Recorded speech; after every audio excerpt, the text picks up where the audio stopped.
Welcome to Lost Relation Chronicles. We have all heard the cliches. Good things happen to those who do good things. Play it forward. Bread cast upon the waters comes back tenfold. God does not always pay on Sundays, etc. Bullshit. Life is more like no good deed goes unpunished.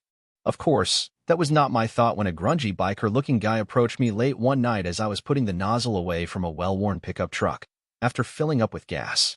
"Hey buddy, can you help a scrambler out?" he asked, looking around.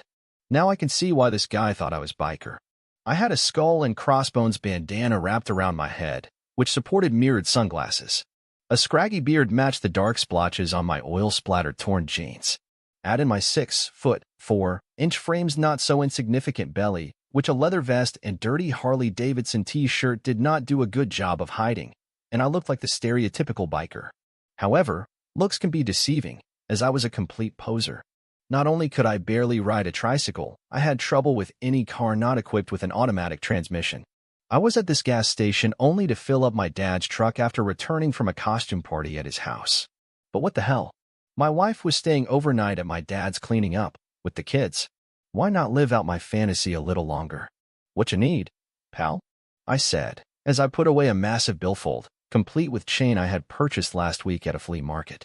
The biker looked around nervously before speaking. I must have been doing a ton when I and the cruiser ate some pavement back there. He pointed out to the darkness beyond the gas station. Jammed the fork in a damn pothole and got me some road rash doing an OTB. Took me forever to hoof it here. This guy was quite the chatterbox, but I had no idea what he was saying, so I kept quiet. "I need your chase here." He pounded on the side of my truck to scoop up my ride and ferry me back to the house. The biker pulled a wad of cash out of his pocket. "I can get more at the compound from the club if you need." "Put that away," I said, as I waved at the money in Chatterbox's hand. I was having an internal debate. This was a chance to see the inside of a real motorcycle hangout. That beat my day job of moving numbers around on a spreadsheet any day of the week and twice on Sunday. I tried to act calm as I scratched at my beard that took me 2 months to grow for the costume party. "Get in," I grunted to my Chatterbox biker.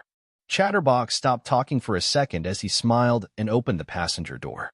The twins rushed into the house the next morning, making me spill my coffee, with only the energy 3-year-old boys can have. Daddy, look what Grandpa gave us." They were still wearing their Batman costumes from the night before, but both wielding plastic baseball bats. My wife trailed in after them. "Boys, go change now, then you can go outside and play." The kids ran to their rooms, whacking each other with the baseball bats as they scurried down the hallway. "How was Dad?" I asked, and as I poured her a cup of coffee, and shrugged as she sat down. "Your dad was happy to see the boys." Dad and had never clicked, although and had a good steady job as an admin assistant. Dad was not overjoyed when I told him I was going to marry him. "Randall," Dad had said, "why are you settling for such a plain, dull, boring woman? The only reason I can see and agreeing to marry you is you are the best she can get right now. Dad and loves me, and I love her. We have the same interests, goals, desires, and values. Why do you want to piss on my parade?" Dad just waved his hand. "Blah, you'll both lead dreary, dull lives, until one day one of you will start wanting something better. Damn, son, live a little. Go get drunk, screw some strange, howl at the moon. Otherwise, you are going to be saddled with 2.5 kids plus a house with a mortgage, working 9 to 5 as some drone. Do you want your life's highlight to be planning a 2-week vacation to Disney World or the Grand Canyon? That kind of dismal existence is not living, just waiting to die." Dad did not convince me to drop in, and truth be told, we did both work 9 to 5 jobs for the county, and we did look forward to taking the twins to Disney World. I did not think it was boring, and it seemed to enjoy our life. Of course, we had always lived that way, so how would we know the difference? Anne's words brought me back to the present. "Your dad seemed to enjoy the party. It is the first time since your mom died that he even said something nice to me." I feigned shock, putting my hand over my heart. "Dad gave you a compliment?" And looked shyly over the rim of her coffee cup. "Yup, he liked my Catwoman costume. Said he would love to see me climb a wall." I laughed as and continued. "Your dad wants his truck back right away. You know how he hates it when he has to drive your Prius hybrid." I smirked. Dad never was exactly a father knows best TV show kind of dad. His bedtime stories were along the lines of, and all the kids cleaned their room, got Dad a beer, and went straight to bed, the E&D. Now it was his turn to laugh as I leaned back in my chair. Let me tell you about my little adventure with Dad's truck last night. And sat mesmerized as I retold what happened. When I finished, she could not stop asking questions. Finally, she ran out of queries. Randall, you were really at a motorcycle clubhouse? I am a little angry with you. What if something happened? I have seen Sons of Anarchy on Netflix. I waved my hand at her. It was fine. They kept trying to get me to go to the back room with a girl. I saw Anne's face get red, so I quickly added, of course I didn't. Said I was recovering from a STD. Chatterbox, the guy I helped out last night, kept pushing beers on me. You don't drink. Sure, Anne, Randall the accountant does not drink, but Randall the outlaw biker can handle a beer or two. But look what parting gift my new BFF gave me. And watched as I pulled a little cellophane bag out of my shirt pocket. Randall, what is that? Damn, and I thought you were the TV series Breaking Bad biggest fan. I think it is crystal meth. At least it looks like crystal meth. You are not going to try it, are you? And said, looking toward the hallway where the twins continued whacking each other with the plastic bats. Nah, I'll turn it over to the sheriff on Monday. I scratched my beard. That reminds me, I got to shave this thing. And ran a hand over my face. Why don't you wait on that? The boys are busy. Let's go into the bedroom, and you can show me how an outlaw biker treats his old lady. I turned over the small bag to the sheriff, who was an old friend from high school, along with my biker tail on Monday. On Friday, he called me into his office. I still had my beard, and had really gotten into the whole outlaw biker and old lady role-playing. Who was I to argue? If it got me this much sex, I would be Superman and pretend to fly, even though I can't even swim. The sheriff had another man in his office. The guy had government written all over him. He was DEA and got right to the point. That dope you got is high-quality stuff we think is coming from somewhere north, maybe out of Canada. We have never been able to establish a logistics route. Think you can help us out and make some introductions? I could not help stifle my laugh. You can't be serious. Last weekend was a freak occurrence. Do not let the beard fool you. I move numbers around for a living, not drugs. You must have undercover guys for this kind of stuff. Oh, we do. Real good guys, too. DEA continued. But we need someone to make introductions. As a CI or confidential informant, you can do and say a lot more than a law enforcement officer. We just need a contact. The sheriff broke in. Randall, think of it as an acting role, like the plays in high school. You know, all the world's a stage kind of thing. I had done some walk-on parts in high school, college, and even at the local community theater. There was always a role for the big dumb guy. But this was a whole different ballgame. I looked at both of them in amazement. Sure, all the world's a stage, and everyone is under-rehearsed and unprepared. Somehow I don't think being an elf in the school Christmas pageant is the same as pretending to be a meth-dealing biker. DEA spoke up. Don't worry, we will be behind you all the way. Oh yeah? How far behind me? DEA ignored my comment. You know how to get in touch with the guy?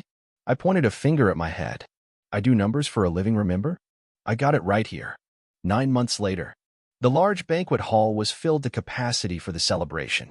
It was an alphabet of law enforcement agencies, DEA, ATF, FBI, IRS, DHS, even the RCMP along with the state troopers and a dozen county sheriff's offices. They were all celebrating the end of Operation Great White, which had netted over 100 arrests and rolled up one of the West's biggest transportation, shipping, and distribution meth operations. Me? I was celebrating the end of my not-so-consensual undercover CI role. No matter how many times I tried to get out, I was always being drawn back into the operation. The last 8 months I had been moved to a different location to help with establishments of other agents' cover and my family's safety. I had never been separated from my wife and son so long, and was not happy about it.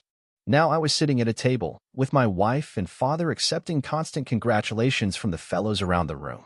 My dad kept telling me how proud he was of me. Of course, he was half sloshed from the open bar, and was also looking pretty tipsy after more than a few glasses of champagne. My dad had his arm around my shoulder. Goddamn, Randall, my son. You are a real man after all. I couldn't believe it when that government attorney guy showed up and said the cops needed your help. I tried not to breath in my dad's booze breath. Thanks, Dad. I appreciate you looking after and in the boys for me. I know it must have been difficult. Dad grabbed and with his other arm, so abruptly she spilled her drink. No worries. He slurred. Me and your bride got along fine. In fact, we missed you.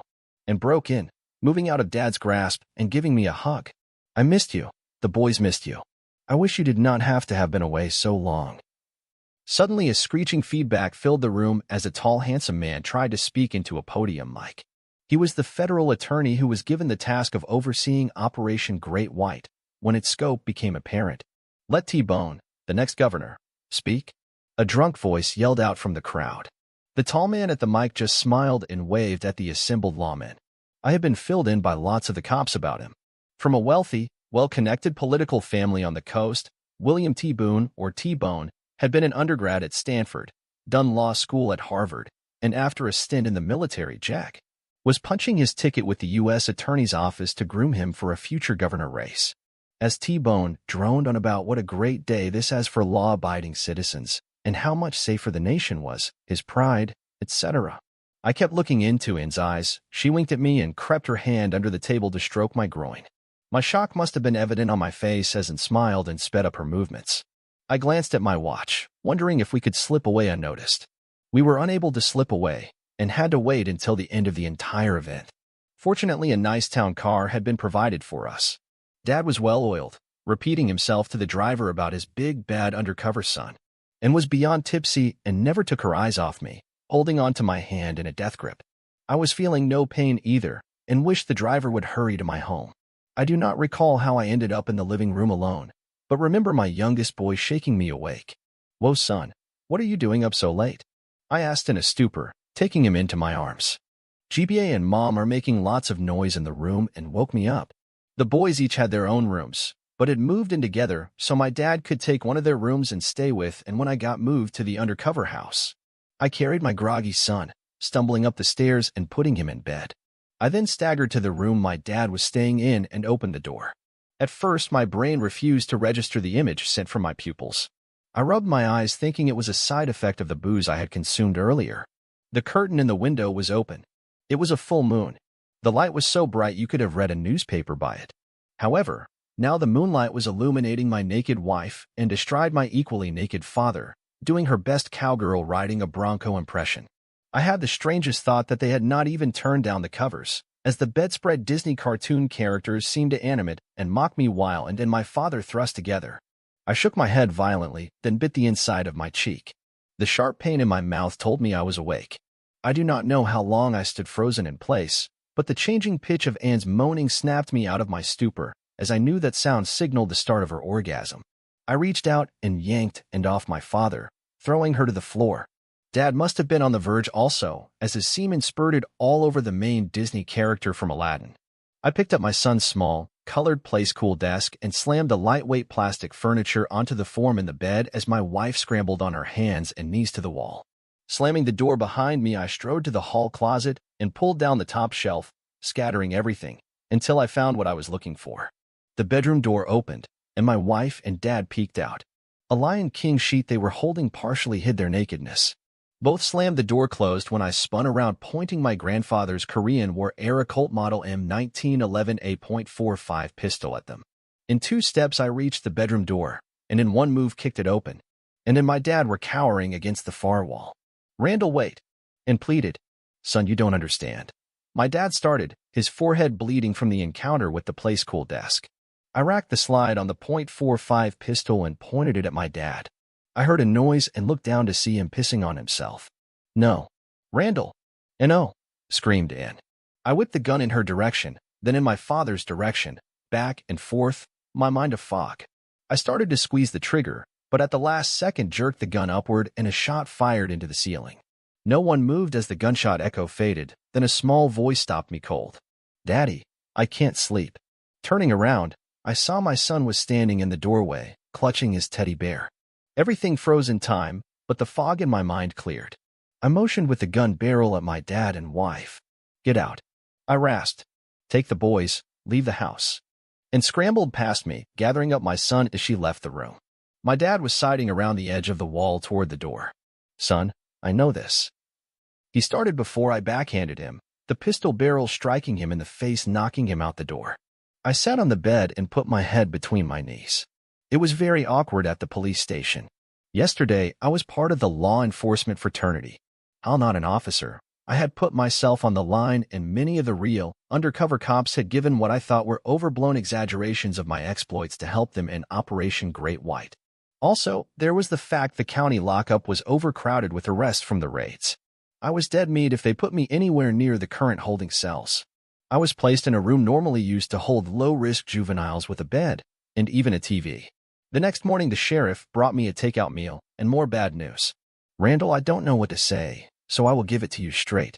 It looks bad. Your wife has obtained a restraining order against you. Somewhat behind the ears, say, who doesn't understand, filed a bunch of charges already.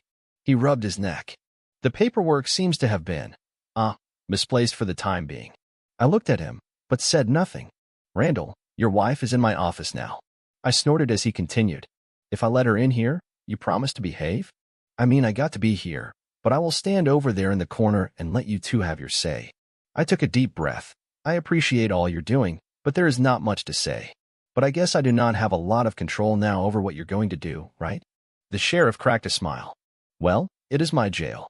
He walked over and banged on the door twice. We sat in silence for a few minutes until a deputy opened the door and my wife and stepped in. The sheriff stood up, offering in his chair as he moved to the far corner of the room behind her, and looked a mess as she tentatively sat on the offered chair about a yard from me. Randall, I do not know what to say. How about, I have restraining order against you, so you, even though you have not seen your sons for 8 months, I can't see them anymore because I want to screw your old man. I saw the sheriff's eyes open wide at my statement and then pulled a tissue from her purse. It was not like that, Randall. Your dad is in the hospital, you know. After the event at the house, he had chest pains and they called an ambulance. I do not give a shit where your stupid buddy is at. All I care about is where are my children now. They're at the house. A friend is staying with them. Another one of your relatives? How deliverance of you. Is this some first cousin you are screwing, or an uncle? She is a friend from work, and not related. I leaned back in my chair. I didn't know you swung both ways, but I guess there is a lot I didn't know. Randall, stop this. It is not helping. Oh, I am sorry, and at my first time dealing with incest, not to mention a cheating wife, and having my children kept from me. I'll need your guidance in this area. Your father and I are not blood related. I will get the restraining order dropped. I told the ASA I'll refuse to testify against you about anything. I was scared. You pointed a gun at me. My apologies, and I was unsure of the rules of etiquette when you come across your wife screwing her father-in-law. Randall, you must let me explain. I know you have it in you to forgive me. I swear to God nothing like this will ever happen again. Now I was starting to get pissed. And even the devil believes in God. Why should I want to forgive you or believe you? Because we belong together. You can search the far corners of the globe and never find a mate like me. Well, thank God the world is round, so your inbred ass can stay in some skanky dark corner where you belong. What else you got? I can't imagine how upset you were, Randall, so I will give you some time to digest all this. But please understand it was never planned. I just missed you so much. I was so lonely, and your dad suddenly became nice to me. It was like he was a different person when he found out you were working undercover. He was busting his buttons trying to keep the secret. She wiped her eyes. We would sit around the table after the twins had gone to bed a lot of evenings. He had his beer and me with a few glasses of wine. Please do not go with the booze made me do it. I won't insult you by saying that. It is just your dad. He is not my dad anymore. And looked at me shocked before continuing. Well, he started talking about your mom and the good times they had. This made me miss you even more. One night we were trading funny, blue stories like the time the kids almost caught us having sex in the shower. He told some torrid stories about your mom back in their younger days. Suddenly he got so sad. And you know how I am after a few glasses of wine, next thing you know. I held up my hand to stop her. Sheriff, I said, looking at him. Can I borrow 2 of your pens, please? The sheriff looked at me suspiciously. Why do you want 2 of my pens? So, I can poke my eardrums out before this, which starts giving me details about screwing my mom's husband. And his face got beet red. I was not going to go into details, Randall. I just wanted to say how it started and how aghast I was in the morning, give you some context. Great, I said, throwing my hands up. Screw him once, screw him every day. What's the difference, right? Now, and started to get upset. It was not like that. I stayed away from him, even considered asking him to move back to his house. But that would have just hurt the twins. They were already acting out because you were gone. Then 2 weeks later, I was having a real shitty day. I had not heard from you in a week. I was depressed, work was terrible, and the twins were acting their age. Everything was just a mess. I broke down crying that evening and you're he was just so understanding. It wasn't for the sex, it was for the I don't know, comfort. I couldn't sit still any longer and popped up. The sheriff took a step, but I did not move toward and comfort? You were screwing him for comfort? What? And there was no cookie dough ice cream in the house. I sat back down. And the night of my triumphant return? Was that the final big bang? One more screw for old time's sake. And at least looked embarrassed. That was a mistake. She saw my face and backtracked. They were all mistakes, but that last one was the most stupid. I was so happy and horny you were back. Plus I really had a lot to drink. You're duh. He talked me into it one last time. Just for closure, he said. He would not let me leave the room. Kept pestering me. You were passed out on the sofa downstairs. My booze mind told me one more time would not matter. So for the first time in 8 months I was going to get to make love to my wife, but you were going to give me his sloppy seconds? God, I think I am going to hurl. Tears started to form in Anne's eyes. I swear that is not what I was thinking. I was not even thinking that far ahead. At most I thought you were out for the count and I could bathe later. Be all fresh and ready for you in the morning. We would make a whole day catching up. I took a deep breath. And you do know this means divorce. I cannot live with what you did to me. I know it is going to be tough on the kids, but I cannot live with you after that. I may not be some He-Man Rambo, but I do have some self-respect. She turned toward me. Randall, do you just want me to just crawl into a hole someplace? Is that it? Go away and suffer a slow and painful death. No, Anne. I replied. I do not wish you a slow and painful death, something quick, perhaps like an airplane crash. There was shock in her face. I already have a suit picked out for your funeral. However, if you want me to speak at the burial, don't expect any kind words at your parting. This time Anne jumped up and ran to the exit. The sheriff pounded twice and she escaped when the deputy opened the door. I was held for another day as no one knew what to do with me. I alternated between depression and resignation. A steady stream of cops, both undercover and otherwise I had worked with, stopped in to commiserate. Most all had been divorced at least once. I guess it goes with the territory. Few had kind words about their ex-wives, and I heard plenty of horror stories about divorce court. I guess their advice can best be summed up as bitches be crazy. On the third day, I was escorted by 2 men who had government written all over them to a huge suite in the downtown hotel. I was surprised to see in the middle of the suite, taking on a cell phone in front of window overlooking the city T-Bone, the federal district attorney that was oversaw Operation Great White and was overseeing the federal court case against a lot of the major players. He waved me to a plush chair, where a silver coffee service was laid out. I was pouring myself a cup of coffee when T-Bone ended his call and took a seat across from me. What the hell is this Jerry Springer shit you got going on? I did not need this kind of sideshow screwing up the biggest case in my career. T-Bone may be a federal attorney, but I was past caring. What was he going to do? Throw me in jail? Take my kids away from me? Gee, T-Bone, I am sorry my wife having an affair and screwing my own father is interfering with your political career. I will ask the 304 to take more care with her partners in the future so as to not inconvenience you. T-Bone got a shocked look on his face, then broke into a laugh. You do got a big set of balls on you, don't you? He picked up a coffee cup. But I should have known that after reading the reports of some of the stuff you pulled during this operation. I kept drinking my coffee. We need this to go away, Randall. I leaned pretty heavy on the state attorney to withhold the charges that Dipwad's office had pending. That office has a major federal grant in the pipe, and he does not want me holding it up. There is a lot of heavy lifting coming up, and I need you as one of my star witnesses to have his head in the game. What do I need to do to make you happy? Easy. First, I want to see my kids, like yesterday. T-Bone nodded as he tapped something on a PC table. And get me a divorce from that inborn slut of a wife. Whoa, Randall. You sure you want to get rid of the women over a little bedroom antics? I looked at him like he was crazy. T-Bone, that women, and screwed my own father in my son's bedroom. T-Bone just shrugged. So? My dad has a string of mistresses around the world. My mom is screwing every pool boy and tennis pro of legal age. They are going to be married 30 years next June. The important thing is they are there for each other when it is needed. Marriage is all about appearances and what your spouse can do for you. It's not the Middle Ages. You don't own each other's bodies.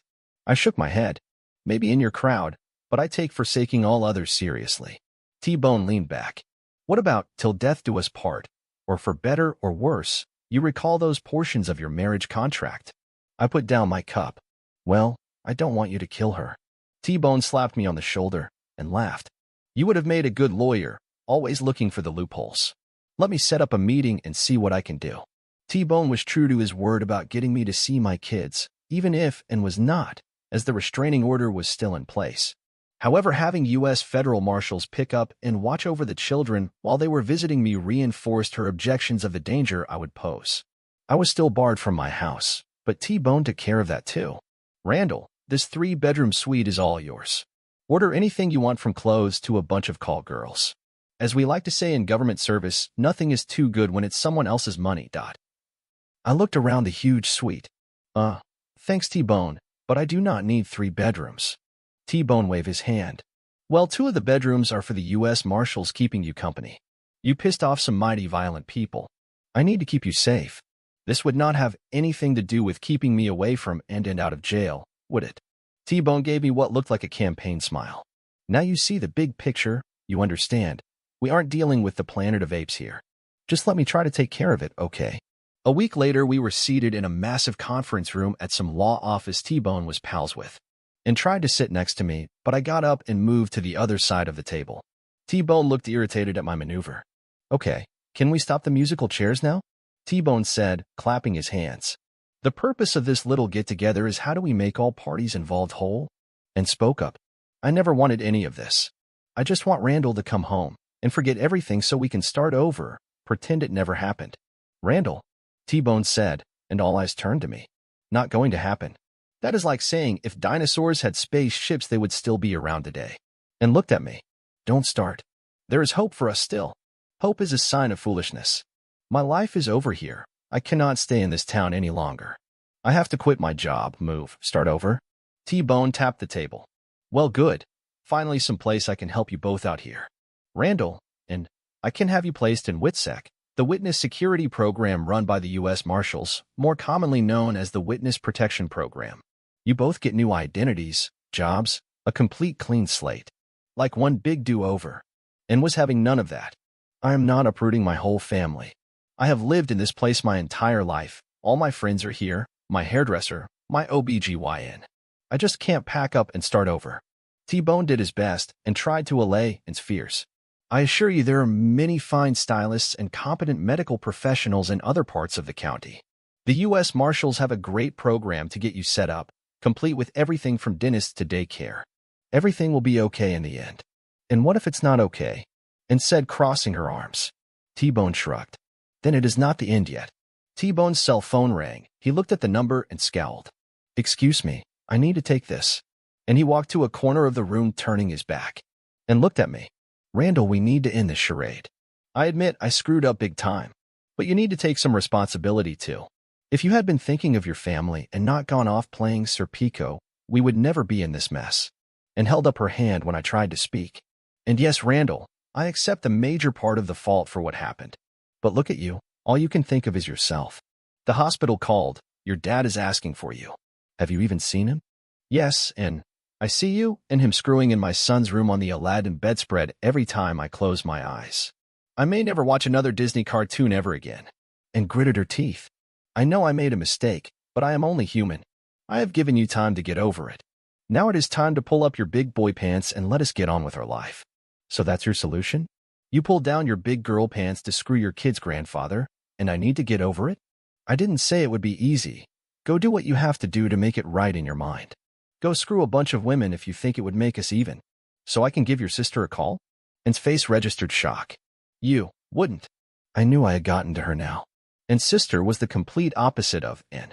A tall, sexy, curvy babe and a megawatt smile with an outgoing personality to match that had guys buzzing around her since puberty. The family joke was Anne had got the brains and her sister the beauty, and was extremely insecure when it came to her sister. Sure, and why not? She always liked me. That was kinda true. In reality, Anne's sister liked all guys and was always up for a good time. My sister is off limits. And stuttered. What? You want me to screw your mother? You're sick. She is old enough to be your mother. Really? You banged a guy, many times I may add, that was old enough to be your kid's grandfather. It was not that often, Randall. Don't make it more than it was. And the only place screwing your relatives' kind of behavior is normal is on the Jerry Springer show. I said I was sorry. What more do you want? I want to divorce your inbred, white trash, trailer park, hillbilly, 304 bum. God damn it, Randall. I am the mother of your children, not any of those things. Really? What do you call it when someone screws their relatives? A mistake. A single stupid error in judgment, never to be repeated. I am not going to wait forever, Randall, and I am not going to pay for it for the rest of my life because your ego can't take a little hit. You divorce me, and I will do everything in my power to keep your kids from you. I don't care who your big shot friends are. She pointed at T-Bone talking in the corner. It will be like sandpaper. I will use every means to wear you down. Just then T-Bone ended his phone call and walked back to the table. Flashing his vote-getting smile, he asked, "Okay, now where were we?" The next few months had me wishing for my boring life back. The days were filled with depositions with the armies of law firms the defendants from Operation Great White had snagged. The evenings were debriefings and going over reams of reports and transcripts from Operation Great White. I felt like the Great White dope forever getting involved in the whole mess. The only bright spot was getting to see my boys. They were always thrilled to be with me. T-Bone spared none of the taxpayers' expense to make sure the twins and I had a good time together. However, in the divorce proceedings, T-Bone's influence ran out. "Sorry, Randall," T-Bone said. "The judge assigned to your case is a cranky old bastard a year from mandatory retirement. Plus, the old goat has a hard-on for the federal government. So if I try some backdoor stuff, it may do you more harm than good." He tried to cheer me up. "I got 2 guys trailing your wife in. She refused federal protection, but that does not mean we cannot keep an eye on her for the sake of your children's safety. Naturally, any bad behavior they observe can be used in a court of law. You get anything?" T-Bone signed. "No, not really. Your wife is drinking a bit more than usual, and I had your sheriff set up a random traffic stop on her route home from work. She was within the legal limit, but just barely. I was thinking about the whole mess I was in. It is just so unfair," I said. T-Bone thought I was talking about his tactics. "Randall, any time you find yourself in a fair fight, you have planned very poorly." Early one Sunday morning, 2 federal marshals rushed into my room and roused me out bed. "Hurry. Get up. We got to go now." I am not a morning person, so everything was a blur to me. When I woke up fully, I found myself in the basement of the courthouse. The room was filled with a dozen people, marshals, sheriffs, feds, but everyone seemed to defer to an older gentleman sitting at some type of table with a secretary next to him. I was stunned when a door opened and T-Bone, followed by my wife, and who appeared to be hungover, were escorted into the room, and looked bewildered, as was I, when she was placed in a chair. There was a hush in the room as T-Bone approached the older man at the desk. The U.S. Marshal next to me whispered, "That's the federal magistrate for this district." T-Bone started speaking in a clear voice.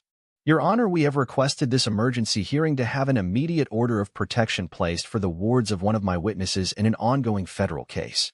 T-Bone pivoted and pointed at, and "I request that we have that woman's children removed from her domicile immediately, as she has placed these minors, the federal government's key witness children, in grave danger and harm's way," and jumped out of her chair. "I have never done anything to hurt my babies, and I never will."